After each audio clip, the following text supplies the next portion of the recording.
What is up, AFC North football fans, and welcome into another edition of the AFC North Roundtable powered by BetUS. A crazy week one is in the books, and we hope that the energy can be matched in week two, as tonight, all four of your favorite AFC North representatives get ready to preview week two, and we'll bring them all in at the same time, but I'll bring in Mark a little bit first because he was the lone winner last week. The rest of the fellas are hoping to get one of at least a one in their win column this upcoming weekend. Not that you can get two, but if you could, that would be nice. But the three fellas outside of Mark are looking to add a W to the left-hand side column, and they'll get their opportunity to do it this upcoming week. So let's start in the 1 o'clock window. It's Browns.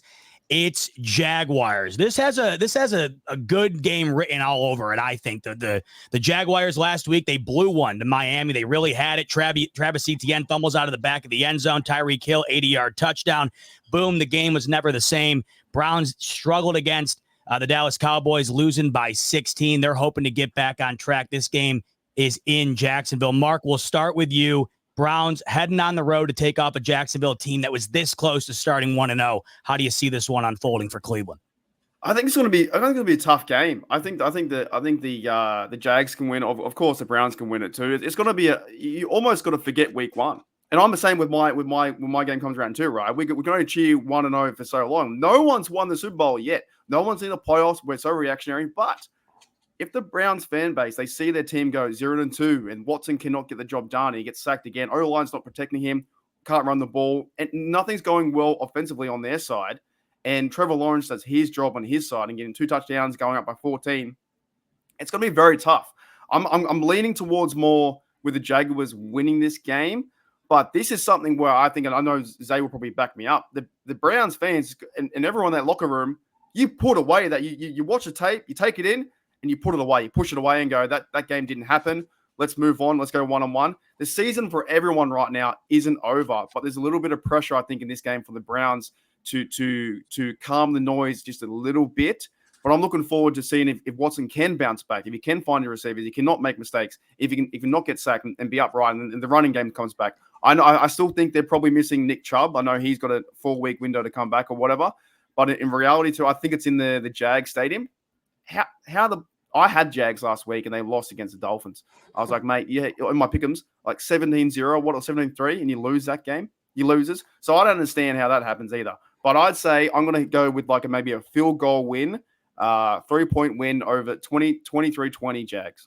You're right on the number, by the way, Mark. The Jacksonville Jaguars right now a 3-point favorite over on BetUS. The pressure might not be on Cleveland to win it because Jacksonville's favored to win, but the pressure's definitely on Cleveland to at least perform better than they did last week. Zim, do you think at the very least Deshaun Watson and the Browns put up a better fight than they did against Dallas this past weekend? I do. I think their back is against the wall, and I do think that they put on a better show. I don't think that gets them a win. I don't think that, though. I think that we probably saw one of the worst versions of the Browns like last week. So how that relates to this game, I'm not sure, because if you really watch that Jags and Miami game, I watched the condensed version, but they seem to have them like wrapped up pretty for like a half of football. And we're talking about one of the most potent offenses in football. So if the Jags were able to do that to them, I just can't see the Browns waking up and then like magically doing that. I think Trevor Lawrence has some different things that he can exploit in this game. It comes down to me where it's a pretty close game, and Vegas feels the same way, like you just said with our partners at BetUS, that 3-point favors for the Jags or whatever. But I really felt like it probably could go either way because I do value the Browns defense. I just think when it comes down to it, Trevor Lawrence, the combination of ETN and everybody like that, from a prediction standpoint, I'll go 24-17, something like that. But I got Jags in that one. Bobby, do you think the Browns bounce back here, or do you think the Jaguars bounce back in a spot that surely felt like they had a W until they did? And how do you see this one unfolding? Zay, I mean, until they show signs of life offensively, it's hard to sit here and predict a Browns win. I'll go Jacksonville by a touchdown. Deshaun Watson has so many questions to answer, and he has so many things to compartmentalize. I can't with good conscience until he's able to bounce back. Feel confident about picking them. So both teams are going to be hungry, obviously, searching for win number one. I just get the sense that Cleveland's going to have to dig themselves out of an early hole here if we want this entire division to be around that 500 number or better, like I predicted when it's all said and done. So I'll go Jacksonville by a touchdown.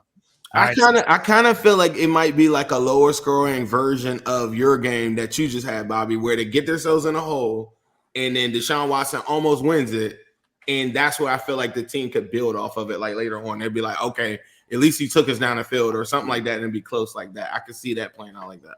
Zay, talk to us. How do you see this one unfolding for Cleveland? Is it going to be a bounce back? At least look like it in a losing effort, close? I mean, how do you see this unfolding coming off of that Dallas game?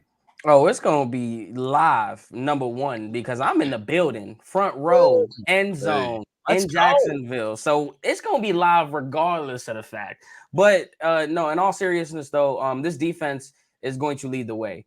You're going to see the dominant defense that we saw last year. I think they're going to be the tone setters because, I mean, if we look back at the first game, you know, they played pretty well for the first like 5-6 possessions. The offense just couldn't do anything. I think Deshaun Watson feels the pressure. We talked about pressure a few times, you know, a couple episodes back of what kind of pressure Deshaun Watson has. And I talked about how it's kind of like a fabricated pressure. I believe he's never had more pressure in his life at any level in his career ever. This is the biggest pressure he's ever felt because now what once was guaranteed is no longer guaranteed. So I think that this is going to be one of those games where the Browns take command early, and then you'll start to see some of the things that we wanted to see against Dallas, where maybe like you said, Bobby, I am completely with you, bro. Like, it's hard to sit here and try to talk this talk when the offense couldn't move the ball. But I think we got to just take a step back and realize that this was one game. Clearly, things were bad. One thing that I didn't know about the Deshaun Watson thing, not only did his father pass, but his best friend passed away as well, the same like a couple days before. So no excuses, honestly, but I definitely see this game going differently. Stefanski has got to, and I mean, he has to find a way to establish some kind of run game because I saw this Jacksonville defensive line just getting the most out of Miami at one point. And if they think Deshaun Watson is going to come out here and throw the ball 45 times again with this defensive line without a run game, we're probably going to be seeing a similar result that we saw against Dallas. The Raiders are on the road in Baltimore this upcoming weekend for the Ravens home opener. And right now on BetUS, the Ravens are the biggest favorite of the weekend, nearly a double-digit favorite against the Las Vegas Raiders. Right now on BetUS, the Ravens are minus 9.5 with an over-under of 41.5. So if you think the Ravens bounce back in a big way, head over to BetUS. You can take advantage of that line and all of these lines with our 150% sign-up bonus using the promo code YouTube 150. That'll get you 150% bonus up to $2,000 on your first 3 deposits as we transition into that Baltimore Ravens game in the 1 o'clock window as well. Mark, we'll go with you to start here. The Raiders, they did not look great this past weekend against the Chargers. They only put up 10 points in Bobby's coach's brother's debut out there in LA. So as you look at this one, they're going to go and play a team in the Ravens that have to be fired up after the way that they lost this past week by such a narrow margin. How do you see this one going down in Baltimore against the Raiders? If we're talking about an instant classic, right, what we did last show, if I see Minshew Mania take over the Ravens and win that game, I'll be completely shocked, more shocked than the Patriots beating the Bengals. It's not going to happen. There's no way that this Raider team, I think they're in all sorts of shape, having their quarterback be Minshew. Now, nothing too against Minshew Mania, but there's no way you can go into that house and take on, if it's quarterback comparison versus Minshew Mania versus Lamar Jackson at home, bounce back. The Chiefs just got you near the end. You go 1-1. Lamar Jackson, and I know John Harbaugh, he will play to run the score up a little bit to win by 14, 21 points or whatever it is. He won't stop. He's going for 2 in the last possession. He wants to get this one back and get the Ravens back in order. So I cannot go past the Ravens. But And dude, if that happens, Bobby, I don't know if you guys can start 0-2 if it's panic mode, but I don't see the Raiders doing much in really this season, to be honest. So Ravens take the W. I reckon they might even beat them, to be honest. They might beat them like 35-37-10, something like that. Like, honest to goodness, it's a Ravens defense steps up. Their running game down the field, 7 points, 14 points to keep going. I don't see them losing. And what does BetUS have them for? What, minus 9.5? Yeah, so a touchdown in a bit, right? So I think the Ravens have this game not comfortable. No game's really comfortable in the NFL. Everyone's fighting hard and playing hard out there. But they're going to play with physicality and I think step back and go back to 1-1. I think it's just the Ravens will take care of business. As we're pressed for time a little bit, we're going to pick up the speed a little bit. So I'll go to you here, Zim. Talk to me. Just give me real quick how you think this one goes and ultimately who you think winds up pulling it out. I got the Raiders. We can go to the next. I got the Ravens. I do think, I don't think they have any pressure on them. I can't even find a storyline that I think that even worked for the whole thing. I got the Ravens pretty comfortably in this game. I don't think that they have the personnel to match up with what the Ravens want to do.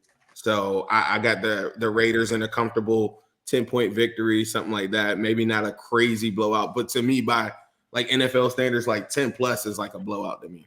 Yeah, it does feel like you're kind of grasping at straws here if you find a way to convince yourself the Raiders are pulling this one off. But maybe Zay's got a different opinion. Zay, how do you think this game goes? You damn right I can come up with a way for these guys to win it. I seen Gardner Minshew throw for 300 plus yards against my Cleveland Browns. So of course that we be talking about a fantasy. If anything, that line, take the points because 9.5, everyone thinks it's going to be a blowout. More than likely games cover like this. Bobby talked about it on the last show where he didn't think Lamar Jackson's can sustain a load like he did. 41 passing attempts with 16 carries for 122 yards. I don't think he'll need to do anything near close like that. So mark it in the books as a W. We just got to watch it and see if any of our parlays or our fantasy teams do good. Bobby, huge favorites in the home opener. What are the overall thoughts on the Ravens here? I'll give them a 31-17 win comfortably, but not without flaws, right? I think like Max Crosby's going to get his, that, and the Ravens offensive line has some question marks. We know, expect that right-hand side to be tested, and they better have answers. So, but the formula is what his brother just did on Sunday, right? Run it down their throats and make them honor what you do best. And so hopefully it'll be a big game for Derrick Henry early and often. And, look, I just feel bad for Devontae Adams. These are prime, maybe just past prime, but like these are his years, and he's in an organization that's just, let's be honest, it's there's a lot of turnover, there's a lot of uncertainty, and that's too bad. So for his sake, I hope he's able to showcase a little bit of something. But these are prime years where he should be competing for Super Bowls based on how great he is. Can I say, though, when you bring up Devontae Adams, his profile is a lot like Rashee Rice. I could see them taking a page out of the book from last week and trying to utilize him on quick slants and trying to get him matched up on a linebacker. I could see them doing that a lot, and he's a guy that can still take it to the house. So that's a matchup or something I think that they could do. Brock Bowers had a pretty good game, too. So they do got a couple guys that I think could impact the game. It's just not enough. Yeah, and along those lines, the intermediate passing game defense for the Ravens was not good. Very suspect, which I think is what you're getting at there, Zim, which was Rashee Rice and Mahomes just torched. So that's an area that Mike McDonald was dominant at last year, who's now no longer there in Seattle. And Zach Orr's got to get that cleaned up as a first-year DC. 2 AFC North games in the 425 window. We'll start with the Pittsburgh Steelers on the road against the rookie Bo Nix. Zim, we'll start with you.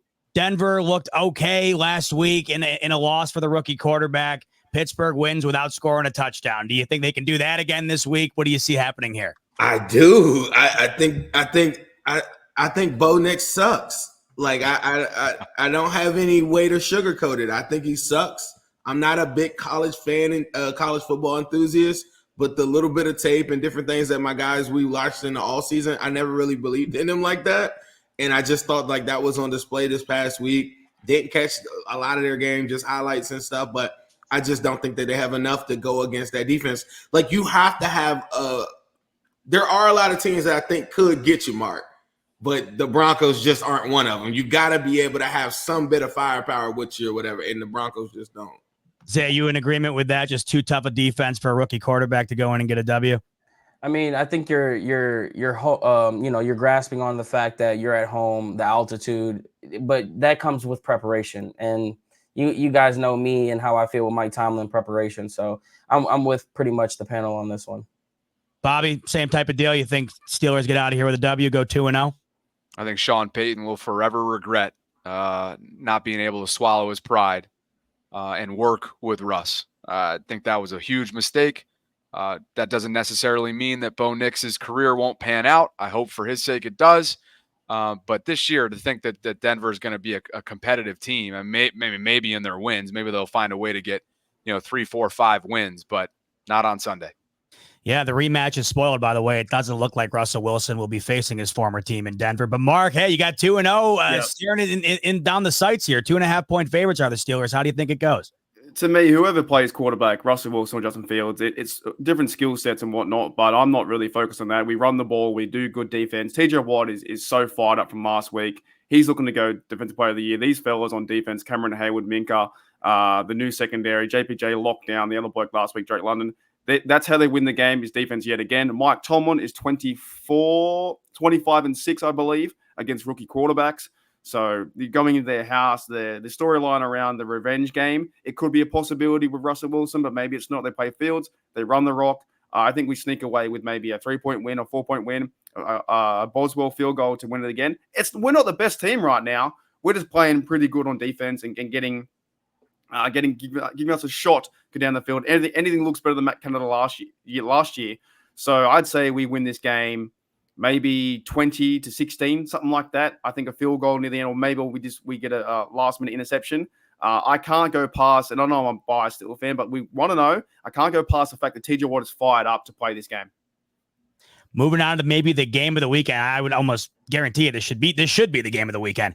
It's the Bengals in Arrowhead against Patrick Mahomes and the Kansas City Chiefs. The Chiefs coming off that narrow victory against the Ravens, and the Bengals coming off of that real shocking loss to the New England Patriots. The Bengals are a 5.5-point dog in this one. Bobby, we'll start with you. You're coming off a game against these Chiefs who the Bengals are facing. How do you see this one going?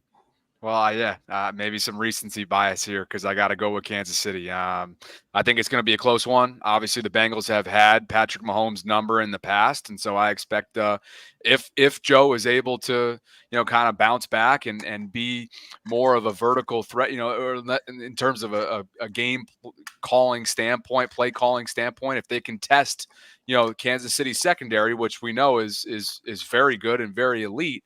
But there's no reason why Joe Burrow and company in Cincinnati can't, find their spots there. Until Kansas City says differently, I have a hard time picking against them. I think it'll be less than a touchdown difference. I'll go Chiefs 30, Bengals 27.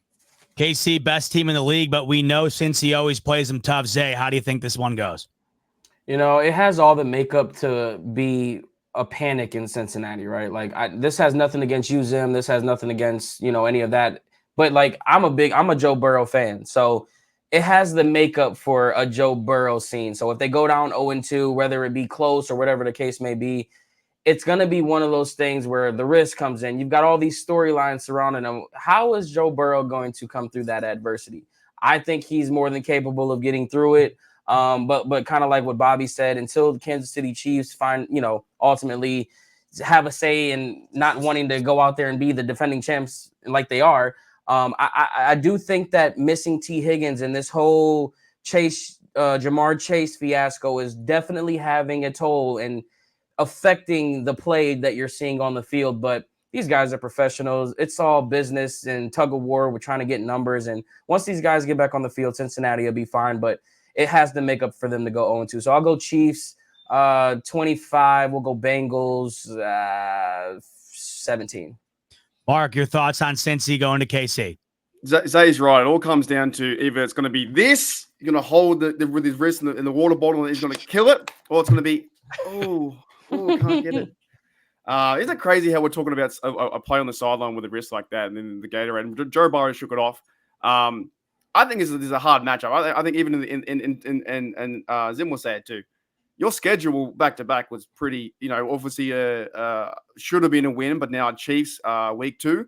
Chiefs should win this game, I think, but I wouldn't be shocked if the Bengals come back and make it competitive, to be honest. Like they need to bounce back, make competitive. They've played the Mahomes pretty well, going, back in the past. So I got the Chiefs like, I don't know. Well, I think it's going to be a lower score, maybe like 26-23 with a field goal. But yeah, Ken Burrow bounced back and this offense bounced back to score points and keep it competitive. All right, Zim, round us out. How does this one go down for your Bengals? I was shocked that you feel like this is the game of the week, Zeba. I think the Bills and Dolphins is a big game too. But it is. But man, this is, I love this matchup. It always just feels like you're going to get a good game. Right. According to the people, I wish they were in the chat. They tell me that the Bengals suck. I don't know why. And us playing the Chiefs, I don't know why it's a big game. But giving the history, I do understand it now. The Bengals have gone 3-1 with Joe Burrow against Patrick Mahomes. And I think that's very important to note. I do think more the pressure is really on the Chiefs, in my opinion, because I feel like them at home, if they were to lose in this fashion against a team that is at its probably lowest point, I think it does put a lot of pressure on them. And if you watch any of the stuff like the Pat Mahomes documentaries and stuff, they get really revved up to like play the Bengals. And I think it really weighs on them when you hear some of those conversations and stuff like that. I've been to all the games. Like Zay said, he's going to be at his game, whatever. I'm at the 50-yard line in Kansas City pulling up just like I was at the game this past week. I think that the Bengals, I'm going to go homer on this one. They got a lot of internal stuff going on. Like you were talking about Deshaun Watson's best friend. That's also T. Higgins' one of his best friends too, that passed, and you got him not practicing. If the Bengals could get past trying to emulate what they were and get back to like what they are now, like what we've been doing. And in that game, had you watched it, when they were in 12 personnel, they did really well. The Gesicki touchdown that later on the league is telling us to turn it over. If those things, like if he just gets and knocks those out early in the game, we're going to have a ball game. I could also see a world where the Chiefs can completely blow them out the water, because right now the cohesion is like messed up. That's why I just want them to move past the T. Higgins. Is he practicing? Is he not? Just move out the way. The guy that I keep on talking about, Jermaine Burton, is really good. This coaching staff, for whatever reason, is very reluctant to play him, and it's making us mad. If they can figure out a way to get him at the X position and take the top off the defense, I do think that they have a chance. I like the Cam Taylor-Britt matchup with Rashee Rice. I like Dax Hill was like one of the higher rated corners this past week. Logan Wilson was one of the highest rated linebackers, had 13 tackles. I do think that there's some things that the Bengals can do in this. I think that they win in a close one. Let's say 27-26. If they can figure out a way to put some points on the board, this defensive coordinator, Lou Anarumo, always cooks up something for Pat Mahomes.